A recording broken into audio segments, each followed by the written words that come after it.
this is for you. Message for you, Virgo. Para sa sign ng Virgo, guys. Para to sa inyo. Happy Valentine's, Virgo. Okay, para sa lahat to ng Virgo.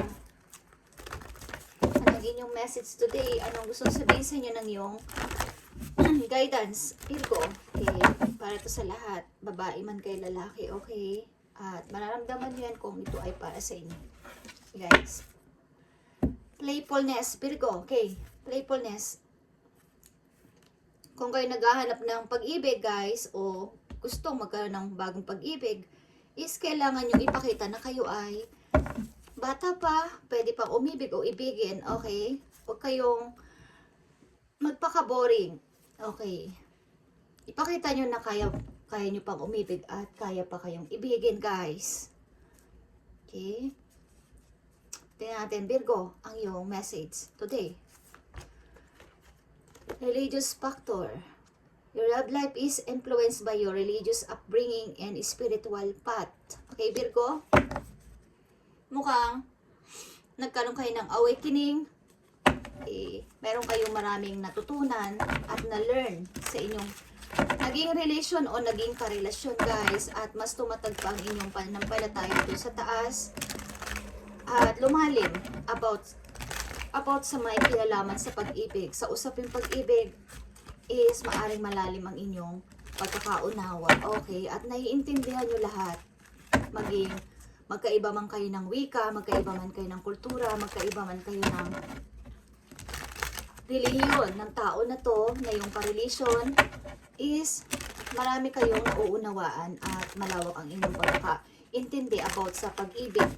Okay, maaari din magkaiba kayo ng lugar ng tao na to, magkaiba ng salita, and magkaiba ng place. Okay, magkaiba ng, hindi kayo magkasama sa isang lugar. Okay, magkaibang lahi. Okay. Ten of Pentacles. Maaring long-term relation o long-term na pagkakakitaan. Okay. And maaaring dealing kayo sa Leo. King of Wands is here. Okay, Virgo. Tingnan natin ang yung message dito sa religious factor. Religious factors is here para sa mga Virgo. I need message. Para sa Virgo. Religious factors.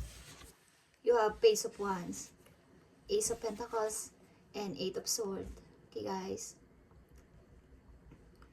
Message for love, or gusto nyo magpadala ng message, o may gustong magpadala sa inyo ng message dito, and opportunity is coming. At sinasabi ko na long term opportunity ito, meron kayong isa-sign na maaring mga kontrata, guys. At the same time, parang meron kayong dinadalang problema o mga kaguluhan sa inyong isip.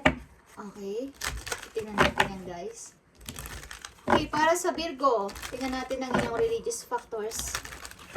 Maaring ang pag-ibig din na to ang nagdala sa inyo sa isang parang nag-grow pa ang inyong pananampalataya, o ang person na to ang naging daan para mas malalim pa ang inyong maging samahan ng tao na to. Okay, maaring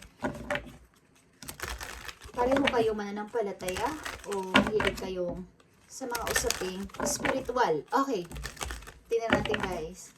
Umaring ang tao na ito siniling mo kay God. Ilan sa inyo, Virgo, ang tao na ito siniling mo sa heaven na ibigay sa'yo. Okay? Tingnan natin. Ano yan, guys? Page of Wands is here. Ace of Pentacles and Eight of Swords. May mga gumugulo sa inyong utak, Virgo. May mga times na hindi kayo nakakatulog. Parang ghosting. Galing sa nakaraan ba to? O sa kasalukuyan ninyong situation, marami kayong iniisip. Okay? And opportunity is coming. Tingnan natin. Religious factors. Virgo, religious factors is here. Moment is here. Think of a special moment that both you much joy with your partner. Okay. May mga memories o masasaya kayong moment na naaalala with him or with her Nung kasama nyo sila o nung lagi kayo magkasama, may mga moment kayong naaalala yung magkasama kayong kumakain sa labas, magkasama kayong umiinom ng kape, okay? At sweet ang person na to, lagi nakahawak sa inyo, maybe sa kamay, okay? Or vice versa. Okay, Virgo, isipin mo ang mga mahalagang o masasayang moment na inyong pinagdaanan o naranasan dalawa ng iyong partner. Isipin mo, okay? Religious factors para sa mga Virgo. Tingnan natin, guys. Telepathic, okay? Kayo ba ay magkalayo ng iyong person at kayo ay nag-iisipan sa isa't isa? Okay? Nag-iisipan kayo sa isa't isa at hinihiling mo na kahit sa panaginip kayo ay magkita o magkaroon ng bonding. Okay, Virgo, tingnan natin ang isa pang message for you dito sa religious factors. Virgo, temptation. Think carefully about the situation. Okay. Meron kayong mga nararanasan talaga dito, something, kind of addiction sa inyong sarili o sa inyong relation, guys. Maaring pagdurusa, mga pag-iisip-isip, kalungkutan, okay? Isip-isipin nyo ang inyong mga moment, ang inyong mga magandang memories ng person na to. Maaring kayo ay magkabilang mundo o magkaiba kayo ng lugar, guys. Kailangan is kung kayo ay nagmamahalan sa isa't isa, Virgo, ng tao na to is pag-pray nyo na kayo ay magkasama ulit at i-help kayo ng yung divine guidance, okay, na magkaroon ng himala, okay. Maaaring mga signs is makakakita kayo na kung talagang para kayo sa isa't isa. Hindi ko alam kung kayo magka-relation ng magkaibang lahi, magkaiba ng wika, magkaiba ng lugar, guys. But may mga pinagdadaanan kayo ng person na to na parang mahirap, okay. Tingnan natin, guys, ang message sa'yo dito sa religious factors para sa mga Virgo. Okay. Religious factors. Magkaiba kayo ng paniniwala, maybe, ng person na to, o nagkaroon kayo ng awakening. Tingnan natin, religious factors. Letting go. If someone leave you confused more than comforted, you need to resist their access to you. Okay. Kung ang tao na to is maaring lumayo sa'yo, o nilayuan ka o nilayuan mo, dahil may mga confused o mga doubt, o may mga iniisip kayo, o naguguluhan kayo sa inyong relation is, maaring kung ito yung nagpapacomfort sa inyo, o maaring ito muna yung maging dahilan para kayo ay magkaintindihan sa isa't isa is, gawin nyo muna temporary, okay. Maaring meron kayong mga hindi napapagkaunawaan sa inyong kultura, sa inyong language, o sa inyong paniniwala about sa pananampalataya, okay. About sa mga pinapaniwalaan yung relihiyon, okay. Ihingi nyo to na guide sa inyong guidance, guys, sa heaven, kung ano dapat ninyong gawin, kung mahal nyo talaga ang person na to at nagmamahalan kayong dalawa, is magkikita at magtatagpo ulit kayo, okay. Maaaring kayo ay magkaiba ng lugar o magkahiwalay, okay. Tingnan pa natin ang message para sa inyo, Virgo, at sa inyong person na rin, okay. Okay, separation is here. Time apart from your partner is on the horizon. Maaring ito ay nakatakda mo ng mangyari na kayo'y maghiwalay at nung nagkaroon kayo ng pagkakahiwalayan sa isa't isa is nagkaroon ka ng spiritual awakening na mas lalo pang kumapit dun sa taas para dito sa relation na to, Virgo, at ipag-pray na kung talagang kami is kami, okay?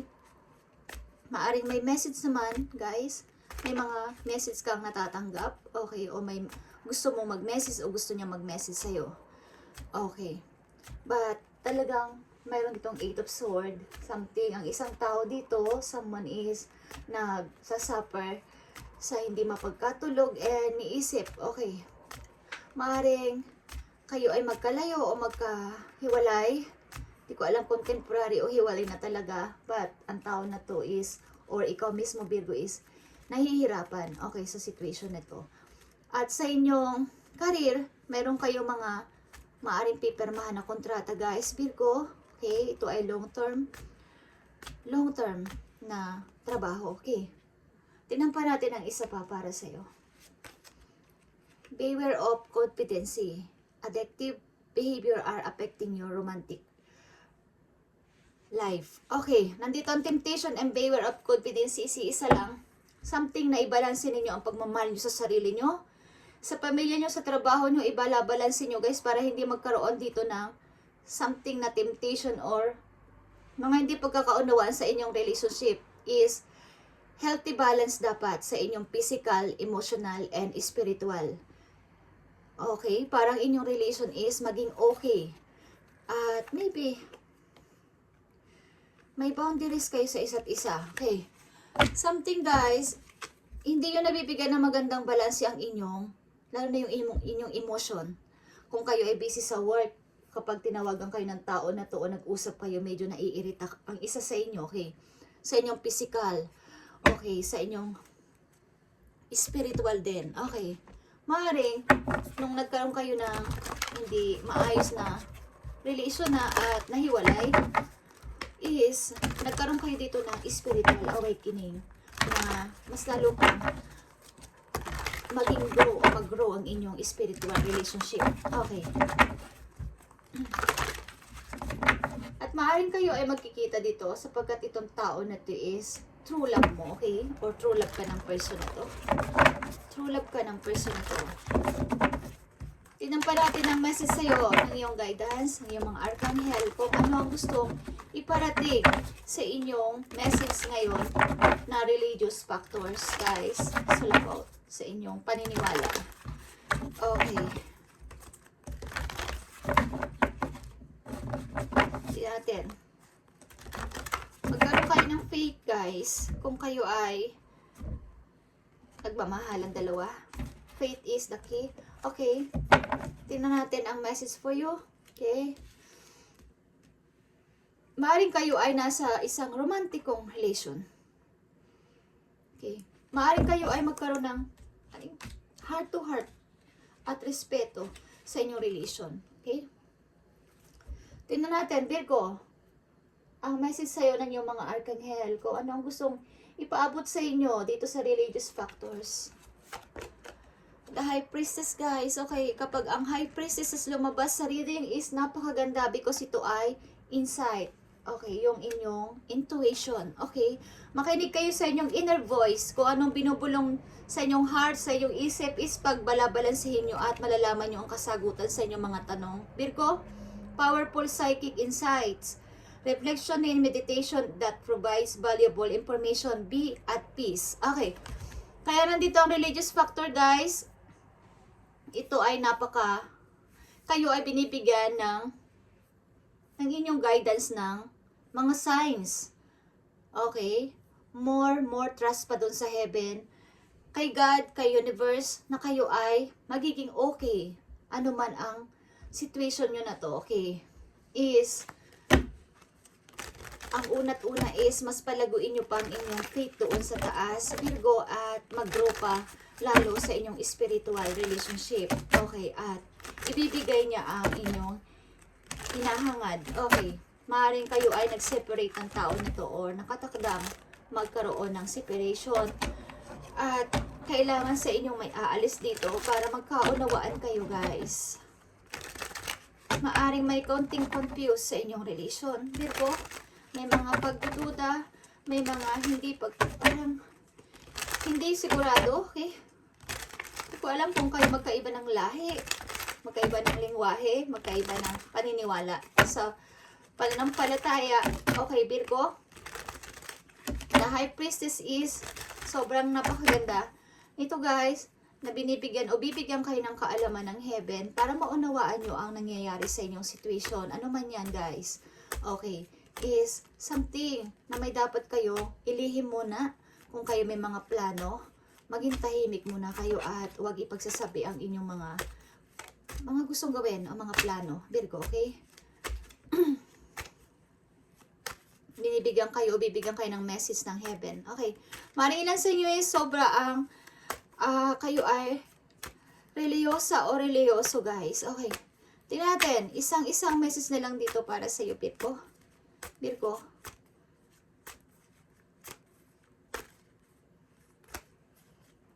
Someone is leaving. Someone is aalis. Okay. But may lot of love pa dito. Kailangan lang munang umalis ang isa. Parang sa sobrang pagmamahal kasi ang isang relation din is pangit o unhealthy. Yung sobra na yung pagmamahal. Okay?